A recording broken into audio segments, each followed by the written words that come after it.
Le dimanche 5 mai 2024 à Pointe-à-Pitre, un feu éclate à la rue Peigné. Malgré l'intervention des pompiers, 6 immeubles sont détruits. Aujourd'hui, nous rencontrons Kervins Louis, un étudiant qui a tout perdu lors de cet incendie. Bonjour Kervins, donc bienvenue sur The Link FWI. C'est un honneur pour nous de te recevoir sur notre média. Merci de donner de ton temps pour répondre à nos questions.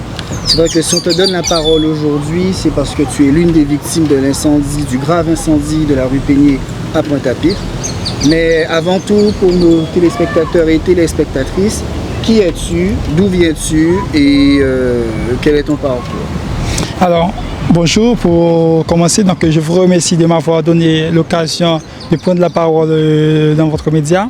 Donc, mon nom c'est Kervins Louis, je suis étudiant en deuxième année sciences politiques à Fouillol. Et j'ai un parcours très dense et un parcours artistique. J'ai eu un bac artistique au lycée Cano, bac SETMD, c'est sciences du théâtre, musique et danse. Et après le bac, j'ai intégré directement pour une licence de sciences politiques. J'ai fait la science politique, c'est pour me diriger directement dans la relation internationale. Mon objectif, c'est de devenir diplomate. Seulement avant l'incendie, que faisais-tu? Le matin, j'étais tranquillement chez moi. Et j'ai une prof qui s'appelle Camille Boulan, donc elle est professeure à Dichamar au lycée de Saint-Claude sur la Basse-Terre. Samedi, elle m'a envoyé un message, elle m'a dit bon, vu que je suis là, donc je fais rien, donc c'était un week-end en plus. Elle m'a dit est-ce que je peux descendre chez elle parce qu'on a un projet associatif pour les jeunes, on est en train de construire, de travailler. Je dis bon, pourquoi pas. Donc j'ai répondu à sa demande. Donc samedi vers 10-11 heures, donc j'ai pris les bus qui descendent sur la Basse-Terre, donc je suis allé chez elle. On a travaillé tous les week-ends, tout ça sur le projet. Et dimanche matin, j'étais tranquillement, encore j'étais toujours chez elle parce que dans le matin j'ai dit bon, lundi je rentre chez moi parce que j'ai d'autres trucs à faire, tout ça. Le dimanche, dans le matin vers 19 heures si je ne me trompe pas, j'ai reçu un coup de fil, un appel un monsieur qui s'appelle Eric Domicha qui est proviseur du lycée Cano. Quand il m'a appelé, il m'a dit alors Kevin, comment vas-tu? J'ai dit bon, ça va, je suis là. Il m'a dit ok, ta maison est en feu. J'ai dit comment ça, ma maison est en feu? Donc j'ai dit j'ai laissé la maison tranquillement, il n'y a rien, tout était ok avant de partir, tout ça. Il m'a dit oui, la maison à côté a pris feu, donc la tienne aussi, elle est partie en feu. J'ai dit il n'y a pas de souci, ce que je vais faire, je vais appeler la propriétaire. Il m'a dit il n'y a pas de souci, appelle, après tu me tiens au courant. J'ai dit ok, j'ai appelé la propriétaire, c'est madame Lucie Francélise, et elle n'a pas répondu. J'ai dit bon, peut-être elle est sous le choc ou elle est occupée, elle n'a pas son téléphone. J'ai appelé une autre étudiante. Tout d'abord, je ne suis pas le seul étudiant, donc on est 5 étudiants. Il y a 2 à Fouillol et un lycéen, donc moi aussi à Fouillol. Et quand je l'ai appelé, elle m'a dit oui, elle m'appelle lui, il m'a dit oui, lui, donc la maison a pris feu, donc il ne reste rien, tout est brûlé. J'ai dit il n'y a pas de souci, va sur le lieu, après tu m'envoies des photos. Effectivement, quand elle est arrivée, elle m'a envoyé des photos, des vidéos, donc j'ai vu la maison a pris feu, tout ça. Et j'ai dit il n'y a pas de souci, ce que je vais faire. Le lendemain, lundi, donc je vais voir ça avec mes propositions. Et lundi matin, j'ai pris le premier bus qui descend, qui fait Pointe-à-Pitre, Basse-Terre Pointe-à-Pitre. Quand je suis arrivé devant la maison, il n'y avait plus de maison. La maison était déjà sur les centres, tous mes documents étaient restés, mes ordinateurs, mes livres. Tout est passé dans l'incendie. Pour revenir dans l'incendie, tu nous as parlé de comment tu as appris la nouvelle. Comment tu t'es senti lorsqu'on t'a dit que justement ta maison a brûlé, toutes tes affaires ont disparu? Comment tu t'es senti et comment tu te sens aujourd'hui? Quand j'ai pris la nouvelle, si c'était un jeune comme moi, je n'allais pas prendre la nouvelle sérieusement. Donc vu que c'est un monsieur, donc j'ai beaucoup de respect pour lui, j'ai dit ok, s'il m'a appelé, il me dit c'est que c'est vrai.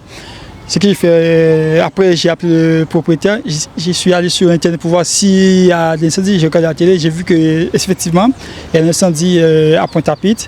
S'il n'y a pas de souci, j'attends que ça parte, tout ça. Dans ma tête, je dis bon, peut-être je peux sauver quelques documents, quelques affaires. J'avais des documents très importants, des souvenirs.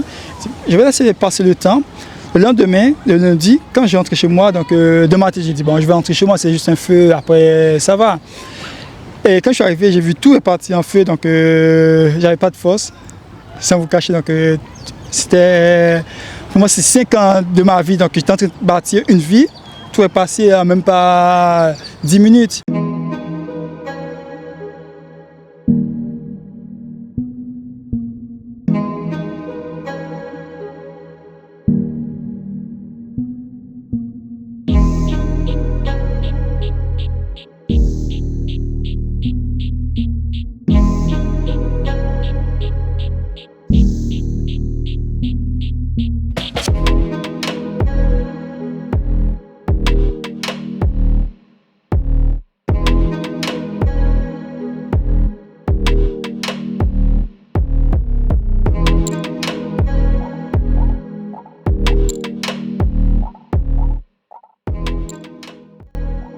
Avant d'être une victime de l'incendie, tu te destinais à quoi? Tu faisais quoi dans la vie?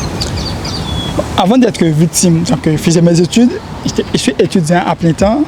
Donc, je fais mes études. Parfois, vu que je suis comédien, s'il y a des trucs de théâtre. Actuellement, je suis en train de travailler avec un truc de théâtre, tout ça. Je fais des théâtres, parfois j'aide les enfants à faire leurs leçons. Ici, il y a des associations, donc j'aide, tout ça. Mais là, dès que je suis devenu victime, j'ai un peu arrêté, mais le théâtre, donc, je continue toujours vu que je suis homme théâtre.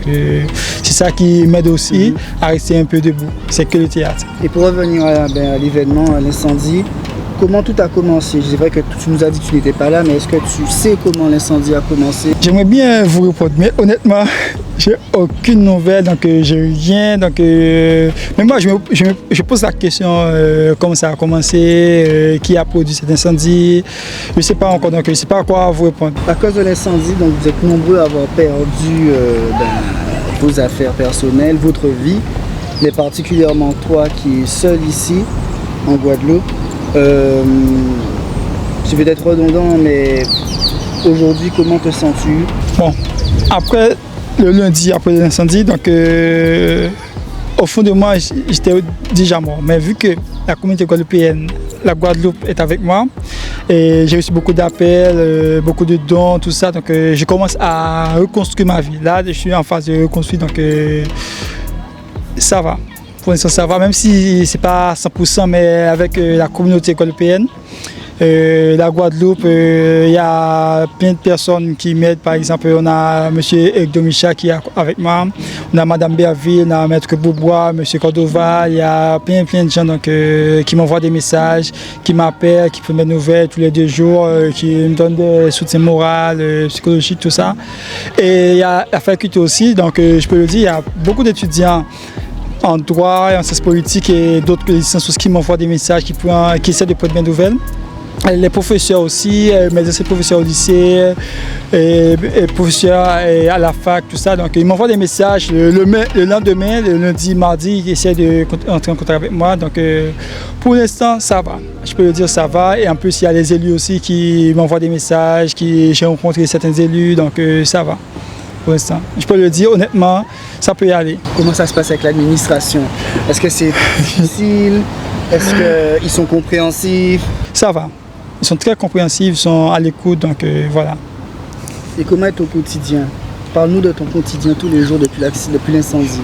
J'essaie d'avancer, c'est ça. Mais c'est dur, tout ça. Comme il y a un peu qui dit depuis tête pas coupée, espérer dans le chapeau, donc je suis en vie, c'est ça l'essentiel. Donc comme hier j'étais avec ma psy, le fouilleur, un psychologue, elle m'a dit l'essentiel est que je suis en vie. Donc, oui, il y a un psychologue, donc je suis en vie.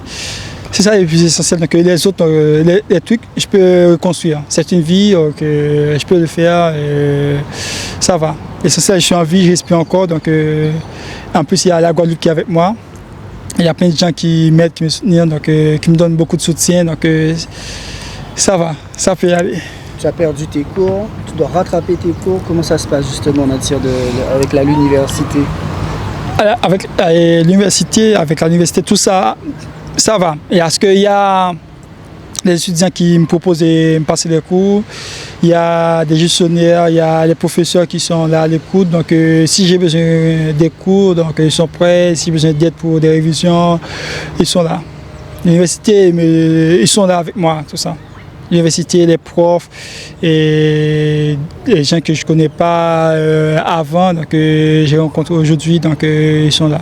Tout ça, il y a des gens qui m'aident, qui me soutiennent, tout ça, qui me donnent soit la personne m'aide avec des dons nature, soit des pensées, soit des messages, tout ça, ça compte, donc ça peut remonter le moral, ça me donne envie d'avancer, de combattre l'obstacle qui est devant moi. Après l'incendie, donc une cagnotte a été mise en ligne. T'attendais-tu à une telle solidarité de la part des Guadeloupéens? T'attendais-tu à avoir autant de réconfort de la part de personnes que tu ne connaissais pas ou de gens qui t'ont donné de l'argent, des effets personnels? Je sais que le peuple guadeloupéen, c'est un peuple qui est très généreux, c'est un peuple qui est solidaire, tout ça. On a la solidarité en Guadeloupe. Au début, quand on a lancé la cagnotte, je ne m'attendais pas que tout le monde allait réagir sur ça. Je ne m'attendais pas. Mais au fur et à mesure, j'ai vu que le peuple il est là. Il y a des gens qui versent un peu d'argent, qui versent de l'argent. Il y en a qui me donnent des vêtements, tout ça. Donc, ça me touche. Donc, quand j'ai vu la cagnotte, comment les gens réagissent, tout ça, j'étais très ému. Mais au fur et à mesure, ça me donne aussi beaucoup de courage pour avancer, pour affronter l'avenir et pour continuer mes études aussi. Dernière question, comment vois-tu ton avenir? Comment vois-tu ta reconstruction? Et si tu avais un message, quel serait-il? Mon avenir. Ben, je peux dire, avec la solidarité des Guadeloupéens et des autres personnes que je ne connais pas, même si ce n'est pas des Guadeloupéens, d'autres nations. Mon avenir, je pense que ça me rassure un peu. Je vois donc que je peux me lancer, donc il y a des choses que je peux réaliser. Comme je me le dis encore, hier j'étais avec un psy, elle m'a dit donc je suis en train de construire quelque chose. Je ne sais pas quoi, mais je vois il y a un truc qui est en train de construire. Donc je vais le construire. Que n'importe façon, donc je vais voir si je peux réussir, je vais réussir. Mais mon but c'est de réussir, c'est de mettre un pied dans le monde de la diplomatie, c'est ça. Et de faire partie des diplomates français, on ne sait jamais, c'est la vie, donc on essaie d'avancer, donc on ne connaît pas encore le futur, donc on ne savait pas si ça allait m'arriver comme ça, donc on ne sait jamais, c'est la vie. On vit la vie, c'est ça. Ben, merci beaucoup, Kelvin. C'est à moi de vous remercier, donc je vous remercie l'équipe aussi, donc je suis très heureux. Donc on ne sait pas donc dans l'avenir si on va se croiser, s'il n'y aura pas d'autres interviews, donc on ne sait pas. On reste en contact, on va voir.